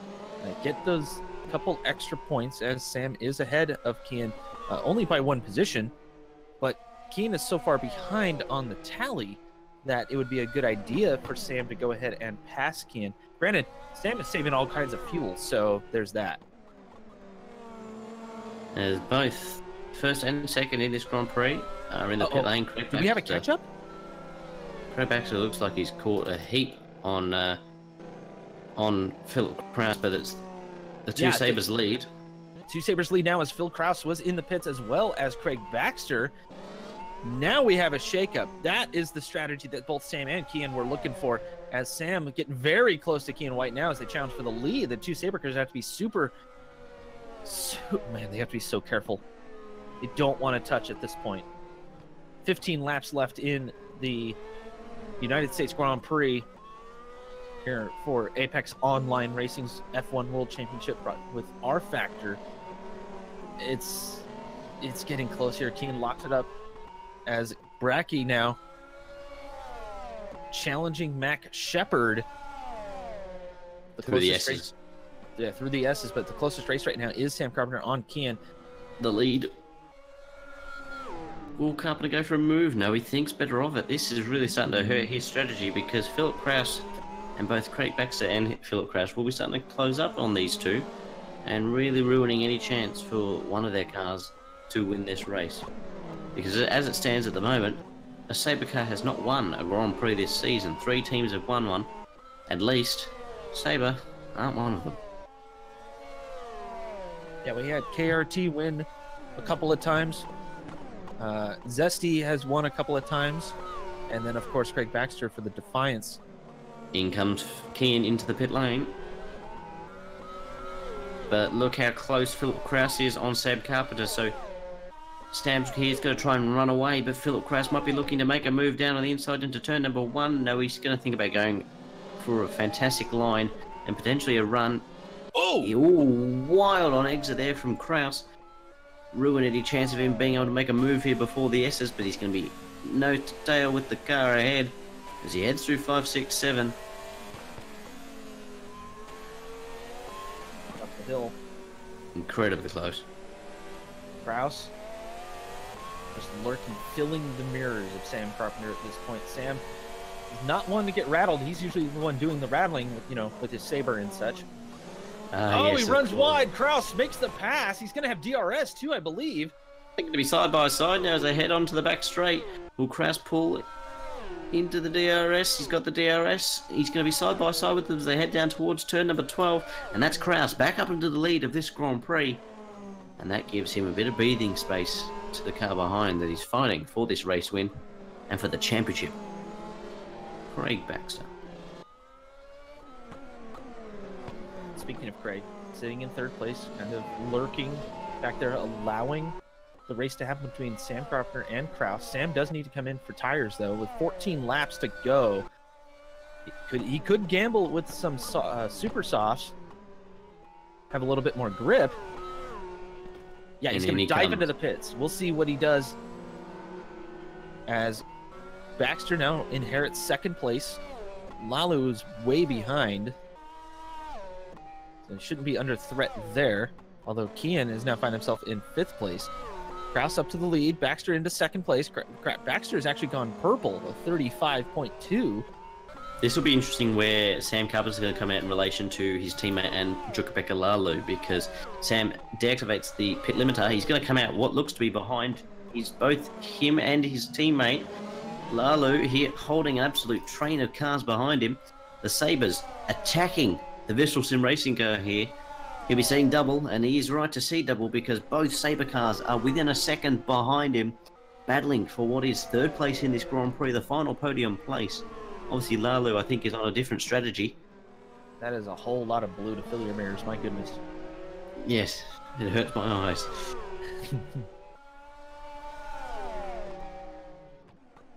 Ken's on the softs, if I'm not mistaken. Yes, he is. So Carpenter's going to have the grip. They got to get around Lalu now. This is the time to link up. Lalu's had a poor exit. He's not going to have DRS. So these two here are going to go streaking by. Could we see three wide? We are. Here we go. Down on the inside into turn number 12. Will they give each other any room? Carpenter keeps it under control. The super soft tyres working well. The extra grip allows him to pull under control and up into third place in this Grand Prix. King White up to fourth, and Lalu, unfortunately, down to fifth. Craig Baxter has gone purple in the first two sectors so far. He is on the march. 1.5 seconds between the top two. That's close from 6 seconds. He wants this championship, and he wants it now. Kraus has something to say about it, though, because he's challenging him. I mean, Kraus had gone purple before Craig just went purple. So, I mean, you mentioned the 1.6, 1.5 seconds between the two. Now Carpenter and White have to link up again. They've been drafting each other pretty much all race. Oh, here comes Evan Rice on Noah Chiller, 5th versus 6th. Chiller's going to pull ahead, but here comes Evan Rice. They're going to be side by side now as they head down towards the S's. We're going to see moves Chiller like this before they make contact. Here we go. They're going to go side by side now into the SS section. Will this end in disaster? And it does. There they go. Around they go. Evan Rice. Evan Rice has lost his front wing and he's into the wall. He's wedged. He just ran over his wing. Ran over his wing again. This is disaster here for the American in his home Grand Prix. I believe the front wing is currently stuck underneath his car and it is affecting his ability to drive. It may have broken free now. It came dislodged. Yeah. Oh man! Unfortunately, the home favourite is unfortunately going to have to make his way now round. He will score a point if he can keep ahead of Rasmus, because there's only 11 races left in this race. But Kenyon White looking threatening here on his teammate. Kenyon would do well to actually go ahead of Sam and allow Sam to save a touch of fuel. There's only 12 laps left, and with the leaders running purple laps. Oh, jeez, man, it's so close up at the front, too. I mean, the lap times are so close. Craig Baxter is within a second, though. Looking very threatening for Kraus. But Kraus is one of those drivers who will put his head down and just pound the laps out. He doesn't care who's behind him. All he's looking is ahead. We're hearing there that Craig... Sorry, we're hearing that Craig Baxter cut the corner, apparently, according to the broadcaster. It's picked up there. that he cut the corner. Yeah, he did cut. I think it was one of the middle S's through that first sector, and we've mentioned time and time again throughout this whole race, it's a tough sector. You do have to nail your line all the way through, and if you just miss it a little bit, you either cut a corner or you run wide, and that's all time lost all the way throughout. But I have a feeling the Driving Standards Committee will be very busy at the end of this race. Yes, well, a fair few people are stewards, and they'll have a fantastic time over the next couple of days determining what penalties are needed between some of the drivers. Time look now at for Kenyon Baxter would be brutal right now, though. Let's be honest. It would indeed. Kenyon White currently sitting fourth, hunting his teammate. Has Evan Rice got a front wing on that car? Yes, he does. He's back into the race in ninth. And he's now hunting down Noah Chiller, who is way ahead of him, but you never know. Well, I mean, he's back in the race. That's all that matters. He is back in the race. Especially with this many retirements. I mean, just finishing at this point would give KRT a couple of points, and that's all they need. Well, he just needs Elon Musk to have another little launch involving someone, and who knows, he could end up for a top 5. Somebody call Elon Musk. We need Elon.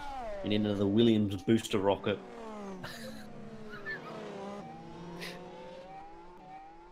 Little dose of Williams engineering. Oh, a bit of a cut there for Kenyon too. He's getting a bit feisty here, trying to get that extra amount on his teammates, trying gain.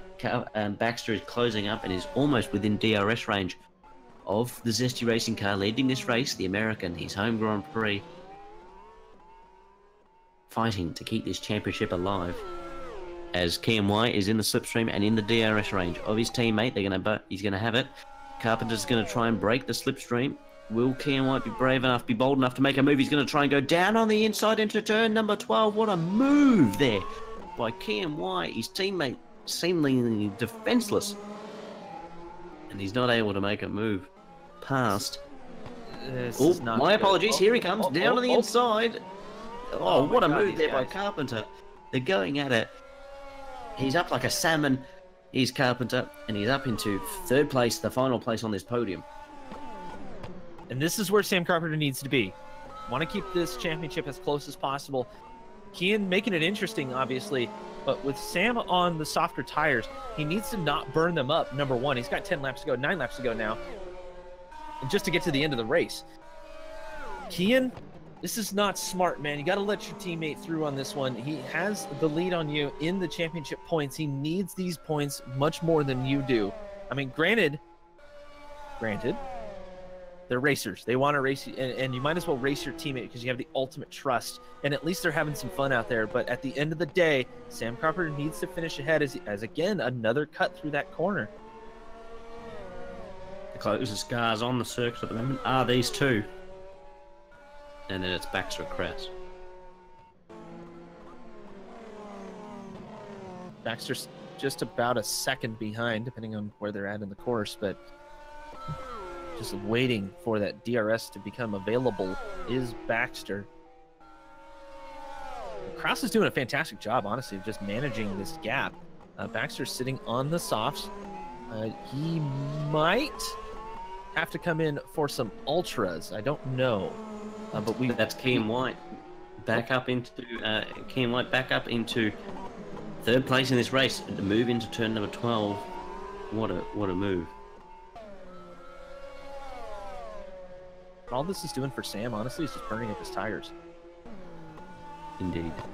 He's got to be very careful. I mean, he's starting to run a little wider. He's taking a much more conservative line, trying to save those tires, and he doesn't need to save fuel. He sat behind Kenyon for quite a while, so he should be good there. Now 8 laps to go. Carpenter looking to secure a podium, and that would be absolutely monumental in the points standings with Krause up ahead. Both Krause and Carpenter looking to take over Kieran Chadwick, who is not here today for KRT. Could be done. Could be done indeed, and it's very, very close. Just looking here at the Sabres, rattling, battling each other. They're going at it, they're not giving in at all.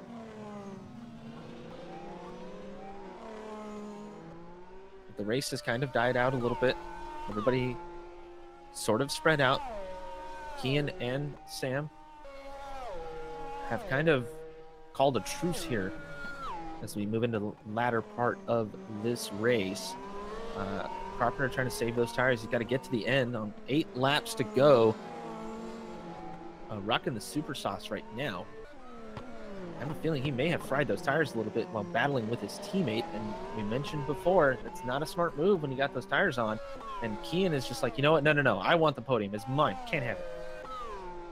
It's possibly a strategical masterclass here for Kenyon White. Going on a harder compound allows him to go longer than his teammate, and as it seems, battle his teammate for longer as well. So, sensational stroke of genius, Kenyon White. If you can hold on for this 3rd place, be another podium this season.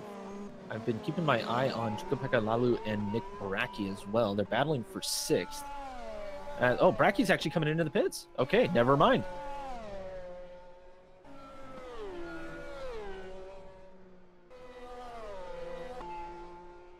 Baxter's starting to close in, though. Yeah, the DRS is active on Baxter now, as Phil Kraus is still in the lead. Baxter catching rapidly down that backstretch and into that very sharp corner. Baxter very good on the brakes, has always been fantastic when it comes to closing up under braking. This is getting hot and heavy here with 7 laps to go. Going to be 6 to go here soon, as Baxter looking to catch up to Philip Kraus. Now, Kraus, he wants this win bad. Trying to get as many points as he can on Baxter. If Baxter wins this, it's his championship. If Kraus wins this, there's still a chance as we move on to Singapore. The streets of Singapore are unforgiving.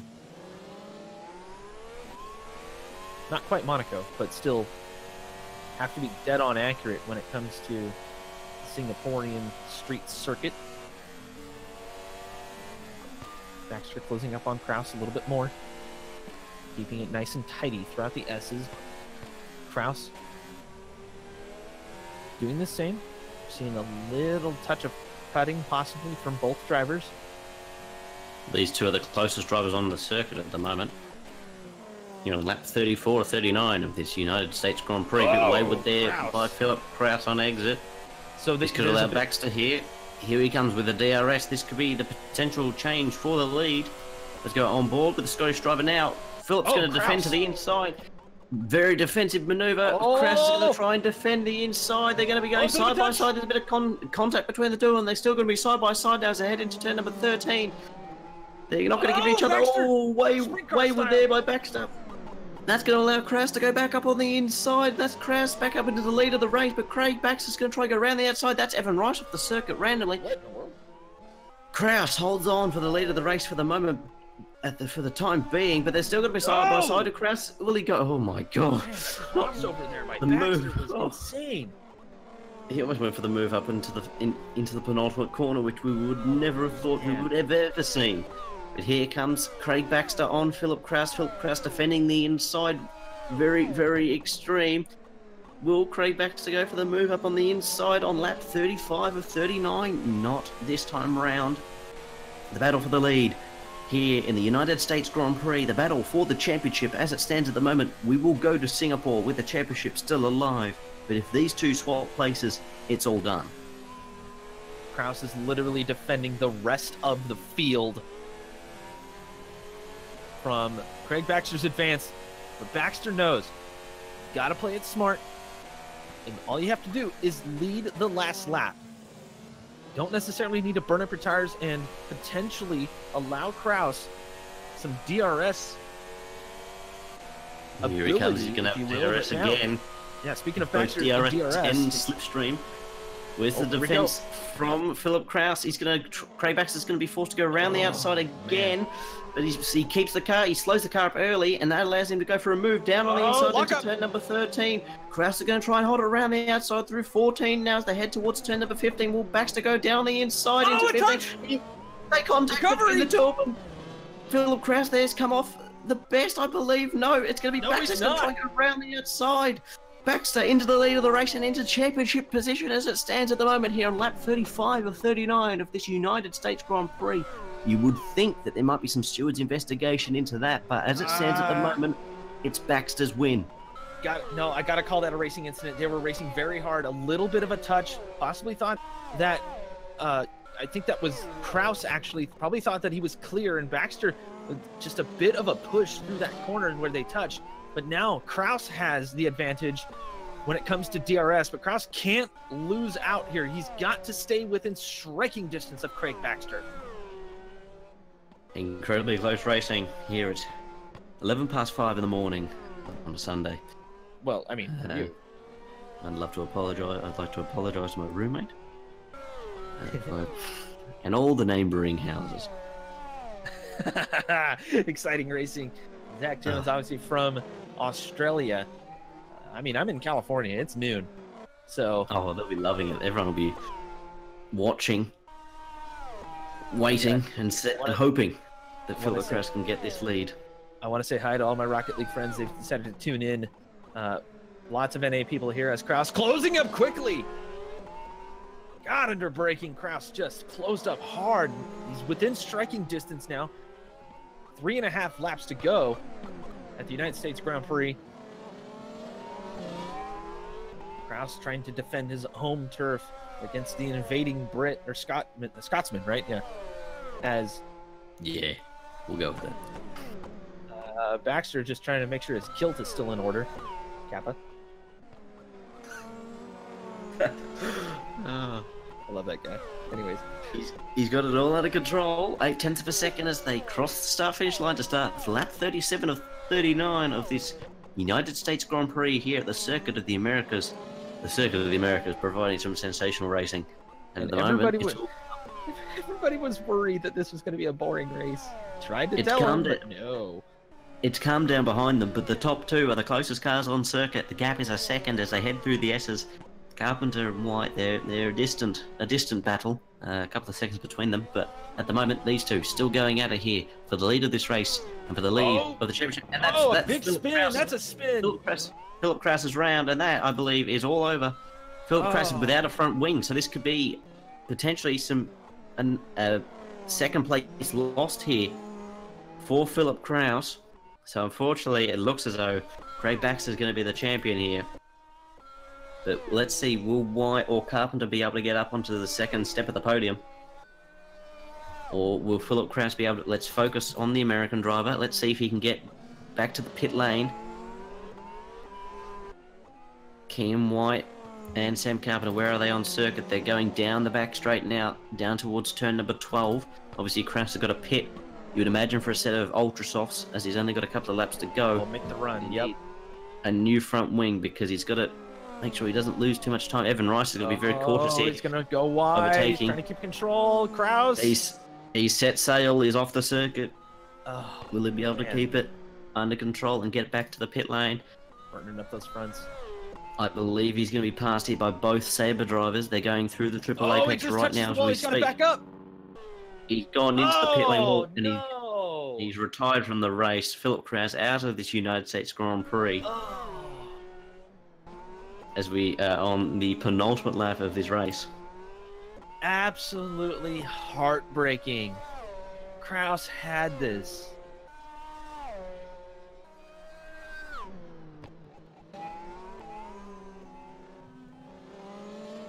The rest of the field, though, looking to make their way around as Baxter now has a commanding lead, 17 seconds or so, about 16, 17, kind of hovering in that area, over Kenyon White and Sam Carpenter. Now, made a little bit interesting in the Constructors' Championship, because Sabre Racing looking to take 2 podium spots to try to close up on the Defiance cars, as Scott Davison was knocked into orbit. I believe he should be passing Jupiter right about now. If he kept on the same trajectory, at least the orbit of Jupiter. And of course, I don't have my star chart available. I need to pull that up to make sure. We're gonna have to ask Hubble to track him from here on out. But Saber looking to make up valuable points. They are 62 points behind Defiance in the team championship, the constructors. But with Craig taking the win, as what looks like it's going to happen right now, Saber still has the 2 cars up on the podium. That will at least gain them some points. They're 62 points behind. So the Constructors' Championship starting to hot up a little bit there at the front too. But Craig Baxter, he's on the final lap. Yeah, he is on the final lap. Making his way the championship parade. Waving to the crowd. The cleats in his kilt perfectly aligned. We don't get a lot of chances to give Craig a hard time. Now it's time. So, it's been declared. It's been declared. As he makes his way down the backstretch. Still going full bore. You never know what might happen. Uh-oh. Jukapeka Lalu and Max Shepard are racing, but Craig Baxter making his way through the final sector. Just taking it easy. Doesn't want to... Yeah. Yep. Keep it nice and tidy. Don't mess around throughout through here. You know, he's got the championship on the line. Don't spin the tires. Nice and easy. Plenty of gap.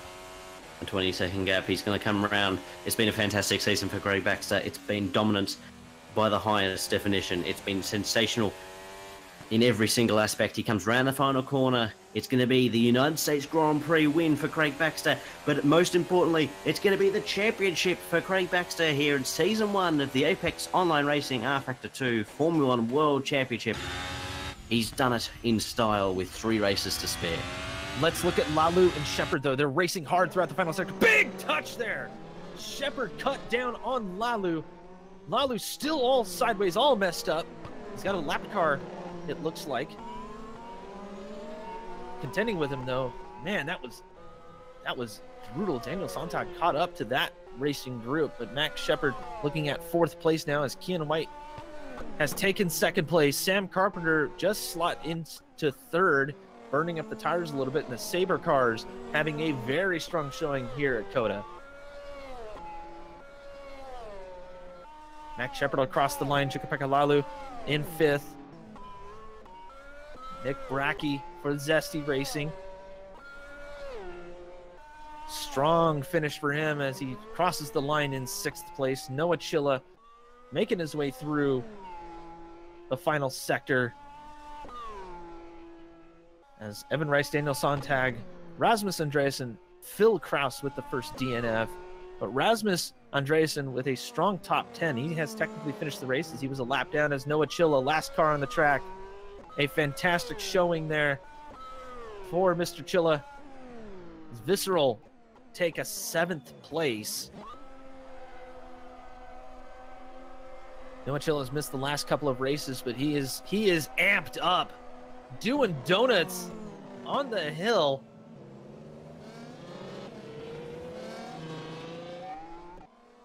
Wow, what a race. I love this. Chilla is amped, man. He is so excited. He hasn't been able to race the last few races. He hasn't had great showings in the times that he's been here. His best finish was a 7th at the very beginning of the season, and now he matches his best finish with another 7th. Just a clean race all around there for Noah Chilla, so good on him. But your winner, Craig Baxter, Kenyon White, Sam Carpenter, a Saber 2-3, Max Shepard, and Jukapeka Lalu rounding out the top 5. Oh my goodness! I was expecting to see some donuts here from Craig Baxter, but they're pulling up on the grid in the top 3, and we're going to take a short break now, and we'll be back in a moment. Wait! Hold on to it. Hold on to the picture. Baxter's doing his donuts. Oh, he got caught in the grass though.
Radio, welcome back. We're going to grab the championship winner, Craig Baxter. Craig, are you here? Yes, I am. Well, there you go. A win and a championship all in one. Congratulations. How do you feel to take season 1 out here for Apex Online Racing? I mean, I feel. I mean, I guess I feel good, but that was a pretty intense race. So trying to come down from that first and then realise. Yeah, you took the lead at the start, and then I believe it was a spin, sort of in the early stage of the race. What happened? I went to 5th gear. I was always, just to save fuel, I was short shifting to 5th gear for that right-hander. Then I guess the rear just went light. It came from absolutely nowhere, and it just snapped on me. Didn't feel it coming or anything. It was just from absolutely nowhere. I think it's because I was obviously short shifting to 5th, so I had a lot more torque going through the corner. So I guess the rear tires were getting a bit overheated, and they just went. And it looked like, if I remember correctly, you got caught up in a bit of the undulation of this track. A lot of hills, obviously. Yeah. It looked like, honestly, the toughest part of this whole course was the first sector, what we were calling the Texas S's. I mean, I was just scared from. I was scared of the. Oh yeah, I mean, I cuts from everyone. Obviously, doesn't help. Probably looks terrible on the broadcast because Brian's from America and people are completely desync. But I mean, you're going to get a few cuts here and there. Obviously, if someone's doing it massively, then they'll be penalized. That's why we have that system. We didn't see a ton of massive cuts. I mean, at least, I'm from California too, so it did look like a couple of people, actually quite a few people, were cutting just a bit. I mean, looked like it was more of a timing issue, but it was so close, it was hard to tell if it was intentional. Yeah, I mean, that's what you're always going to get online racing. You're always going to get a bit of desync. That's why we have people can show their own replays if they get reported or whatever. But I mean, that didn't really cut that much on my end. Maybe a couple as you'd expect from everyone. But yeah, I mean, my car was so badly damaged at one point. I was slower than Scott, and I just didn't think I was going to be able to bite up. And then Tino froze and exploded someone. I mean, yes, yes. Everyone was slower than Scott at one point because Scott was going at about the speed of light. Into outer space. By the way, speaking of that, I did check with Hubble. He's now orbiting Saturn. Saturn caught him, so he's okay. He's all right. He'll come back eventually. There we go. Well, obviously we're aware that you've got to get off to your celebrations. Well done. Congratulations on the championship, Craig. Cheers. Thanks all season for your commentary and the camera work, Brian. Much appreciated. I'll see you guys. I'll see you guys in Singapore, I guess. Yep. Goodbye. There we go. So the champion, Craig Baxter, for Defiance Racing. Number 9 will most likely for season 2 become number 1. Well, we'll see if he's just trying to breathe at this point. He's out of breath. We'll grab Kenyon, who finished in 2nd. We'll grab him now. Kenyon, are you here? Yes. Kenyon, well, a 2nd place, a very chaotic race. Did you think that you had 2nd place in you at the start of the race, or did it sort of fall into your hands, I guess, with a lot of retirements and chaos aplenty? I probably had pace for 3rd. That's about it. The race pace is great, but yeah. Well, obviously a fantastic race for Sabre as well, finishing 2nd and 3rd. I've noticed that Sabre seem to have their best races when they start at the back of the grid. Is it maybe a strategy that you should adopt from now on? Maybe. Maybe we just get bored. Zach asked you that a little bit in jest, but the stats do say that. I mean, is it just that the tire strategy kind of opens up at just not being in Q2? You're able to just change everything up and use that to your advantage at all? I mean, yeah, I guess, but I mean, the Sauce are the best tire today. Like the Ultra Sauce basically just died after 6 laps. Well, tough track on tires too. Yeah, yeah. Yeah. Obviously, moving on to round number 14, we go to Singapore. How do you feel going towards the Marina Bay street circuit? Not too confident. Oh, right. If any prophecies, anything you can think you can get from it? Points, top 5, a podium? Hopefully a podium, but no, it's gonna be an attrition race, so I don't know. Well, we shall see in a week's time. Thank you very much, Kenyon. Congratulations on second place. We'll see you in Singapore. That's it. There we go, Kenyon White. Second place. Massive improvement by Kenyon. Honestly, this track sort of complements his style of very aggressive driving. So it's good to see him in second place, and hopefully that's a good confidence booster as move into a very tough Singapore race. We'll now move to his teammate, Sam Carpenter. Sam, are you here?